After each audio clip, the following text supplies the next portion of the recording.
gente, estamos com mais um programa Pet Vida, o Pet Vida Cast. E hoje nós vamos conversar com Maurício Carnaúba, ele que é protetor independente desde 2016. Além de protetor independente, Maurício também é biólogo, então ele utiliza um pouquinho da sua formação e aplica nos cuidados com os pets. Mas antes de começar a nossa entrevista, a nossa conversa e bate-papo, eu quero dar um recadinho para vocês. Gente, inscrevam-se no programa Pet Vida lá no YouTube, inscrevam-se mesmo. Vamos nos ajudar a engajar, ajudar o programa a crescer e repassem o nosso conteúdo para aquele amigo seu que de repente ainda não conhece o programa e tem interesse em saber um pouco mais de conteúdo relevante. Lembre-se, além de seguir a gente, deem um like, comentem, aperta lá nosso sininho para ficar recebendo nossas informações. Inscrevam-se de verdade que com certeza vocês vão ter conteúdo de verdade e relevante. E hoje nós vamos conversar com ele, Maurício Carnaúba, ele que é protetor independente, biólogo e também se formou em comunicação.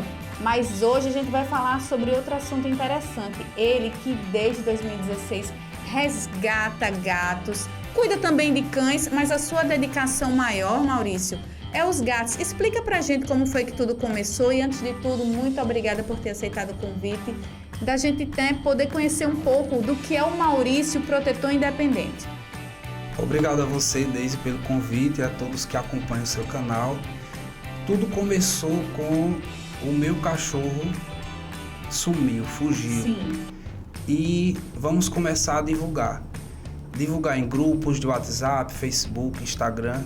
E percebi um engajamento muito forte, sobretudo dos protetores que se denominavam independentes. Uhum. Eu conheci alguns, já tinha alguns exemplos, né, inclusive na família, mas nunca tinha parado para observar o quanto de dedicação essas pessoas têm, né, na causa, na proteção animal em si.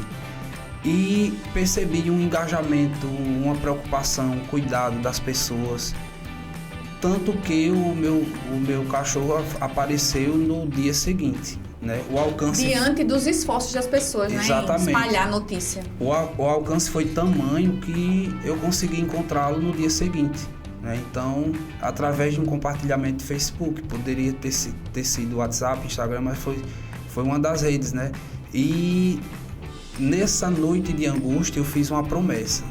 Se o meu animal aparecer, se o meu Jolie aparecer, era um cachorro já caminhando para idoso, né, 11 anos. Sim, sim. A gente temia pelo atropelamento, ele era um cão pequeno, né, as patas curtas.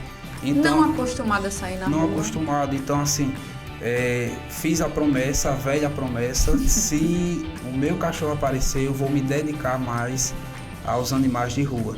E assim foi. E assim começou. E de repente apareceu o gato na minha porta.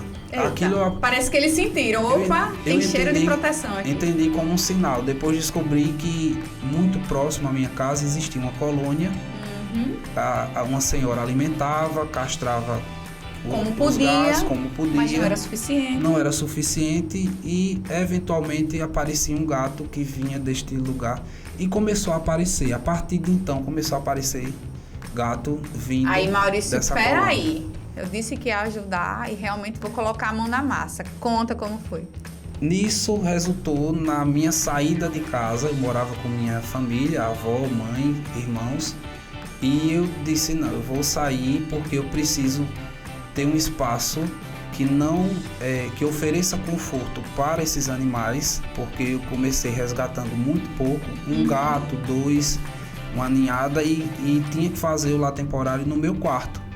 Então percebi que era muito pouco espaço e também não queria incomodar aos meus familiares.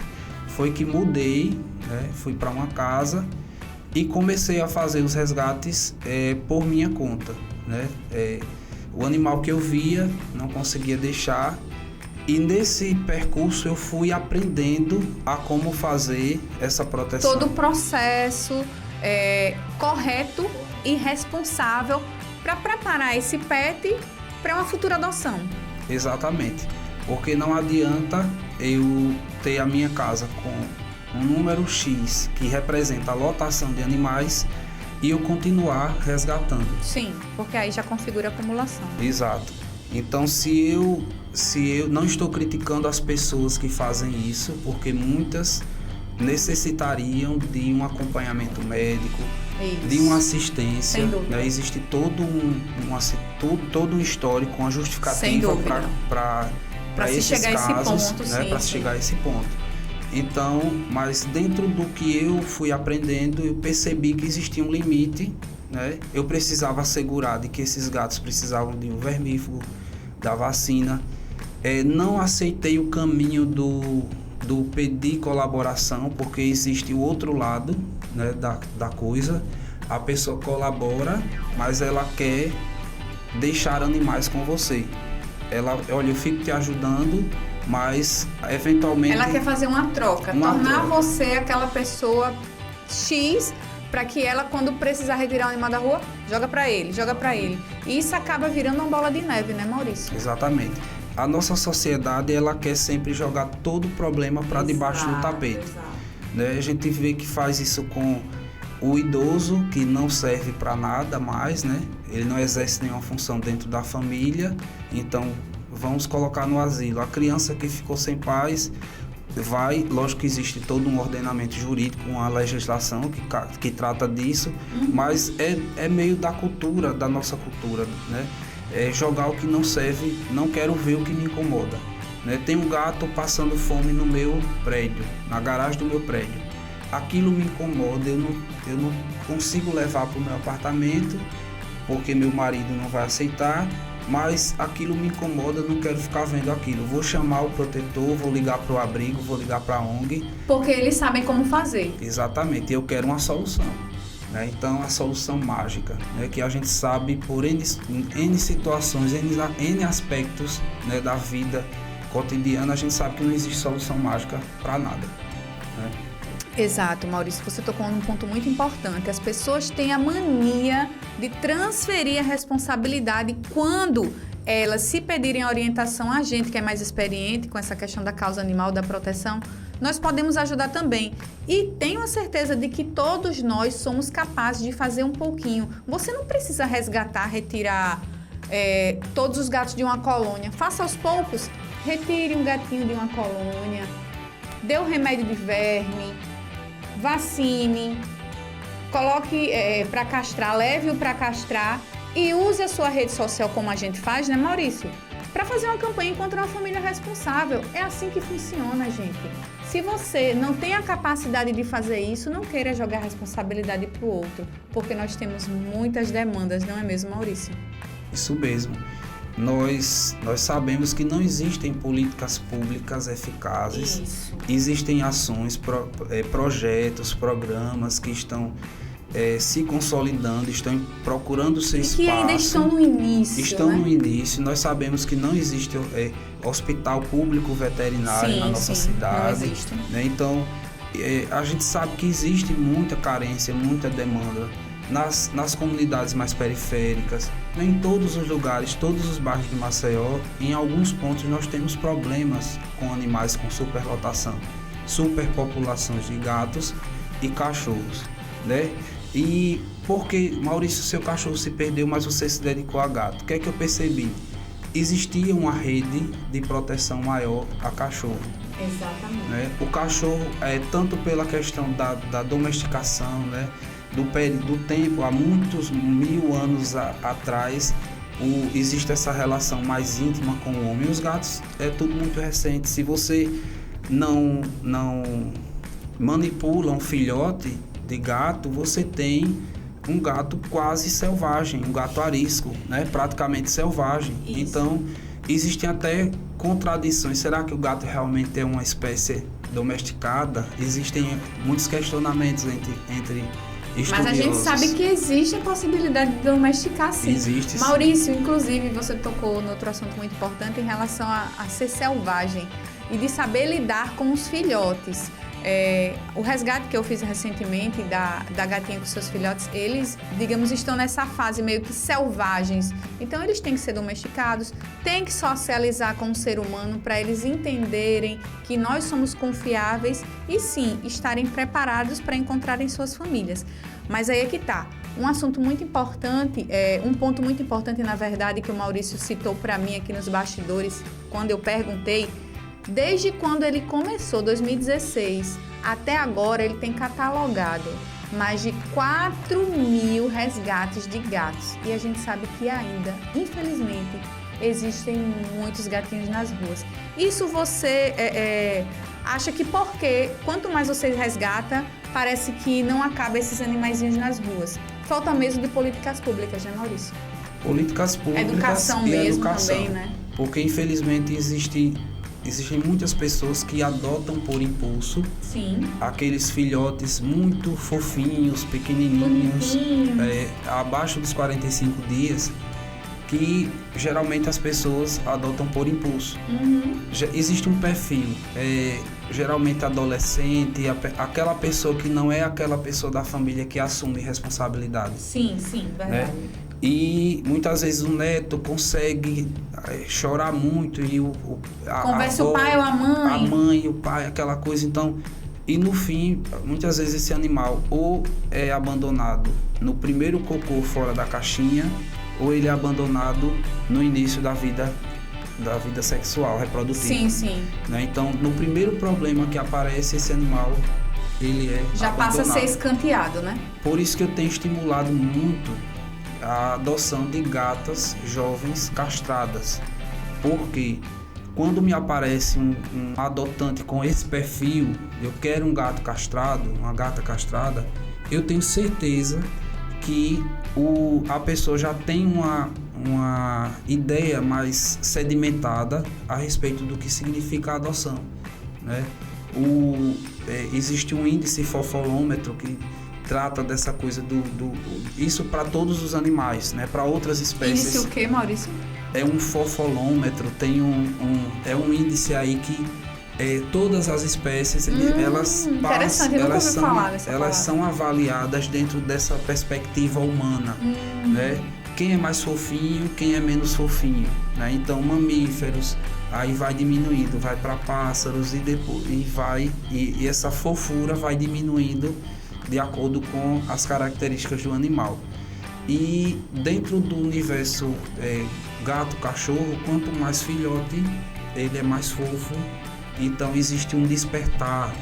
A gente volta lá para a estética, estudos de estética. Sim. O gosto humano, o interesse do olho humano pelo belo. Pelo belo, exatamente. Né? Então, o mais novinho, ele é fofo, existe uma identificação, uma coisa do levar para casa. Até o lance da cor, né? Até o lance da cor, a gente sabe, você sabe mais do que ninguém o quanto a cor tem importância para algumas pessoas, que tanto pelo status, quanto até mesmo pelo próprio preconceito. Eu digo isso porque os gatinhos pretos são menos adotados do que os demais. Ou para você não funciona assim? Você não vê assim? Eu observo desse jeito.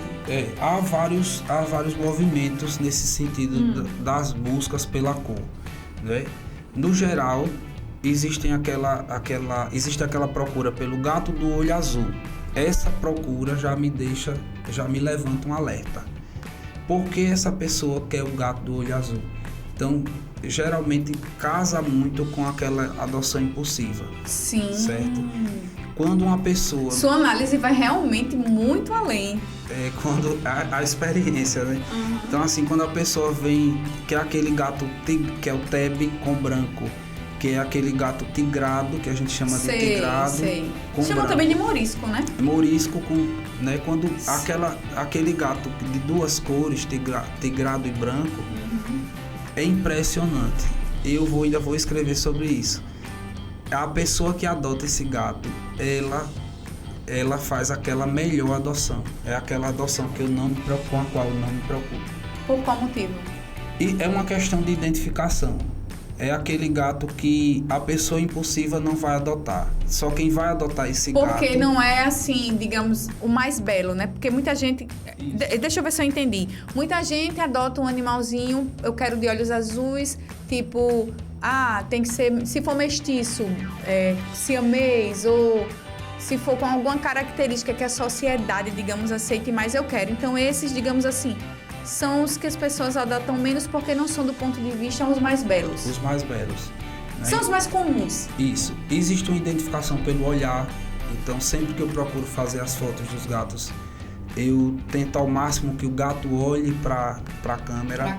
Porque sim, muitas pessoas reconhecem, existe um processo de reconhecimento, de identificação com cada animal. E quanto às cores, existe uma gradação de interesse. E fala dessa gradação pra gente. Gatos de uma cor só, eles são mais procurados. Né? Quanto mais isso varia, o gato tricolor, que geralmente é fêmea, né? Sim, 99% existe uma determinação genética. Já conheci um macho. Sério? Conheci. A exceção, viu? A exceção. Um macho resgatado na Jatiuca. Conseguiu doação para ele? Ele acabou vindo a óbito por uma questão comportamental. Caramba! Ele era um gato manso, mas ele era acostumado a viver na rua. Então ele foi para um apartamento telado, tudo certinho, foi pensado em tudo, mas na primeira oportunidade que ele conseguiu, ele vivia querendo fugir. Sim. Entendeu? Então é aquele caso em que a gente muitas vezes a gente quer tirar o gato da rua, quer ajudar, mas às vezes você faz algo que não foi o mais assertivo. Que foge da natureza dele. Que foge da natureza dele comportamental. Ele era um gato muito manso com humanos, mas ele era um gato acostumado a ser livre, né? Eu resgatei uma gata assim, Maurício. A gata pariu lá perto do apartamento onde eu moro, teve seus filhotes, super mansinha, gata de rua. Doei os filhotes, castrei a mãe e tentei uma adoção para ela. Ela não permaneceu muito tempo na casa. E essa moça que adotou ela também, que eu disse, se você adotar, eu dou a ração. Ela tem mais 3. Não conseguiu, a gata não ficou, saiu pela tela. É o mesmo caso desse gatinho aí. E hoje a gata vive em comunidade, vive lá em Jacarecica, todo mundo gosta dela, mas ela não consegue ficar presa num apartamento. E é uma exceção, sim. E você traz pontos muito importantes que a gente acaba tendo a percepção maior dos cuidados com os gatos. E agora eu quero que o Maurício fale. Maurício, cuida, qual todo o passo a passo que você tem de preparo para esse gatinho chegar até as mãos do futuro tutor? Passa primeiramente por uma entrevista, né? Além dos cuidados básicos, né? O resgate. Quais os cuidados que você faz? Assim que o Maurício pega o gato, o que é que ele faz? Assim que eu resgato, separar, não posso misturar com os gatos já resgatados. Eu tenho que ter, para poder resgatar, eu tenho que ter um espaço de quarentena. E daí vou fazer o vermífugo. O certo, o correto é levar ao veterinário, mas a gente tem experiência, consegue, sabe o peso, pesa o animal, já consegue fazer primeiramente um vermífugo em casa. Sim. Geralmente a gente que resgata, essa é a realidade, né? A gente pesa e faz essa vermificação em casa, ou a desverminação, né? O termo mais adequado, e levar no veterinário, né? Já fazer uma primeira vacina. Você não necessariamente você entrega o animal com o cartão completo de vacina, porque sim, a gente também prega a guarda responsável. Espera-se que o tutor dê continuidade aos cuidados de saúde com o pet. Exatamente. Isso demonstra a responsabilidade com o pet também, né, que é doutor. Exatamente. Então, é feito esse resgate, esses cuidados, né, ele vai para a quarentena. Esse animal, existe uma triagem, ele vai ir para o veterinário, vai ser avaliado. E quando ele estiver apto, se eu puder já entregar esse animal castrado, hoje em dia estou preferindo, né, aderindo à castração pediátrica, para que esse animal já vá castrado com 3, 4 meses para o adotante. E quando você não consegue entregar o gato já castrado, você já deixa a castração garantida, não é isso? Isso, prometo a castração, né, e fico acompanhando. Fica monitorando. Esse gato que sai da minha casa sem ser castrado, ele é o mais observado, esse tutor é o mais monitorado. Porque não adianta eu resgatar num determinado ponto da cidade e levar um potencial problema para outro, né? Sim. Eu resgato do Jacintinho, adoto lá, levo para um adotante no Benedito Bentes, e eu não asseguro que esse animal vai ser castrado, ele não vai ser um problema que vai provocar aumento de população naquele outro bairro, então eu não estou fazendo proteção. Sinceramente. Você só está transferindo um problema para outro local. Transferindo problema. Então, Maurício, escutei muito de pessoas até importantes que faziam um trabalho importante. Você está enxugando gelo, né? Mas assim, eu tinha duas opções ali. Ou eu parava e não fazia mais nada, ou eu persistia em fazer da forma que eu achava mais assertiva e aumentando esse número de castrações. E foi aí que surgiu, né, a iniciativa de castrações, de buscar castrações a preço social, buscar as parcerias com as clínicas que trabalham. Que a gente precisa ter essas parcerias. Com valor social. Eu falo isso porque eu também tenho parceria com algumas clínicas, da importância da gente poder continuar esse trabalho de proteção animal, ajudando as pessoas, orientando, dando o caminho, mas também fazendo a nossa parte. A gente ajuda na castração, mas espera que a pessoa e deseja que o tutor tenha a responsabilidade de dar continuidade a esse trabalho que a gente já realiza há tanto tempo. Você já resgatou mais de 4.000 animais, já doou, já fez todo esse trabalho, acompanha todos eles na medida do possível. Eu sei que não é fácil, mas eu queria que você, Maurício, deixasse um recadinho. Olha para aquela câmera aí, dá um recadinho às pessoas que desejam também, que querem ajudar a resgatar, a cuidar, assim como você faz e ainda não sabe como. Se alguma pessoa chegar para o Maurício e perguntar, Maurício, qual o caminho? Eu também quero resgatar assim como você e dar lares para esses animais. Qual o caminho? Me ensina, por favor. Primeiramente, se assegurar de que tem um espaço onde você pode assegurar uma quarentena na sua casa. Não adianta resgatar e misturar com os seus animais. Você pode estar levando para os seus animais uma série de doenças, de verminoses, de problemas na pelagem dos seus animais. Então, é necessário, primeiramente, ter um espaço para a quarentena.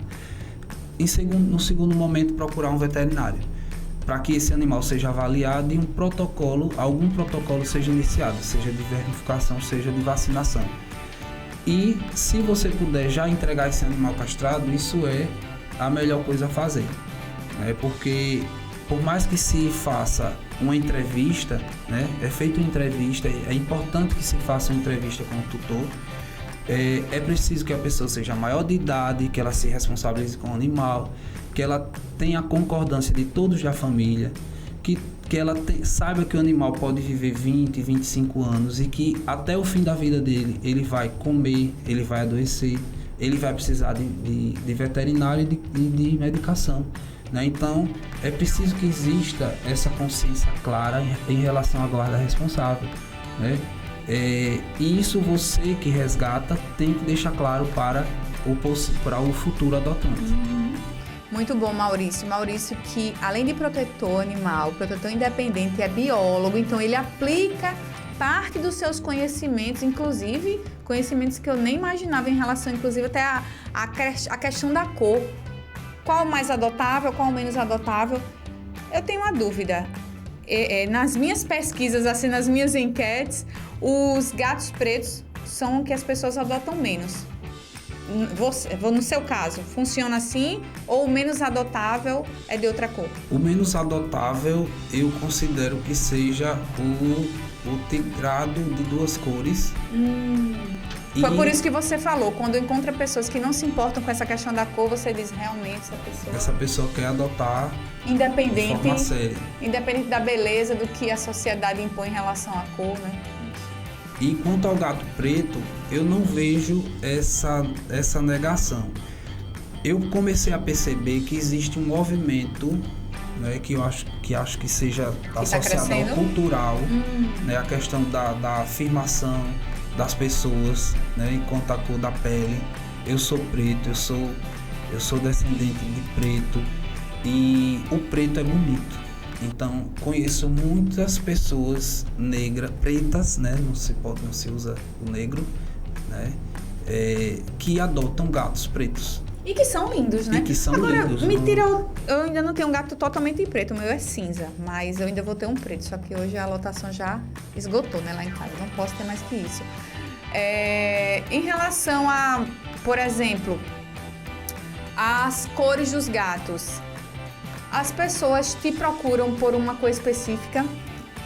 Maurício, olha, eu quero muito um gatinho tricolor, eu quero um gatinho X, Y. Existe sim esse tipo de procura e geralmente associada a uma memória afetiva. O meu avô tinha um gato da cor X, Y, então você sabe de algum que está para adoção, então dali se eu não tiver um gato comigo, que nem sempre eu vou estar, né, com um gato de toda a cor, né, e vou procurar as pessoas, e aí por isso que eu falo, me marquem, né. Aí, Maurício, você faz isso para ganhar seguidor? Pelo contrário, eu perdi seguidor por conta do gato. E eu não estou preocupado com isso. Eu quero qualidade de seguidor. Eu quero ter na minha rede pessoas que estejam alinhadas com o meu pensamento, que é o de ajudar. Isso é o que importa. Se eu vou perder ou ganhar seguidores, já é outra questão.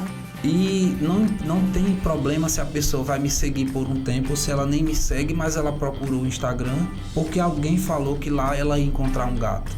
Né? Então, muitas pessoas que fazem também proteção, que já me marcaram, né, que eu reposto, essa pessoa conseguiu adotar a adoção para o gato. Sim. Porque alguém veio procurar. Inclusive, eu já consegui doar gatos através da sua divulgação. As pessoas, eu vi na página do Maurício, entrei em contato com você. Olha que maravilhoso, tá vendo como é a corrente do bem? Assim como, às vezes, eu também pergunto ao Maurício, você tem um gatinho preto com branco, ou seja lá qual for, já castrado e jovem para eu doar? Inclusive, a gente já conseguiu doar até para outros municípios. Sim, Penedo. Piaçabuçu, lá pertinho. Tem um gatinho que, inclusive, ele me manda sempre a foto da Bianca, né? Isso, a ele Bianca. Colocou de Bianca. Sempre manda também para mim. Maravilhoso. Maurício, eu gostaria de agradecer a você por ter nos dado essa oportunidade de conhecer um pouquinho mais sobre quem é o Maurício Carnaúba, um dos protetores independentes daqui de Alagoas que eu conheço, dos mais responsáveis e que realmente faz tudo de forma criteriosa. Além dele cuidar dos pets, quando ele resgata, dá aquele lar temporário e trabalhar depois os bichinhos para serem doados, ele acompanha o pós, na medida do possível, obviamente, porque ele já doou centenas de gatos, mas com certeza aquela responsabilidade que nem todo mundo tem. Acompanhem o Maurício nas redes sociais e entendam um pouquinho mais sobre o que eu estou falando. E peço a vocês, mais uma vez, inscrevam-se no canal do Pet Vida lá no YouTube. Além disso, vocês acompanhem a gente no nosso Instagram, @petvida. Outra coisa, gente, se vocês quiserem saber um pouquinho mais do programa, quiserem receber atualizações, vão lá no sininho, inscrevam-se, compartilhem, curtam. Mandem mensagens, comentem, com certeza vocês vão ter conteúdos muito bacanas na sua rede social. Compartilha também com os amigos no WhatsApp. E é isso aí, gente. Muito obrigada e até a próxima.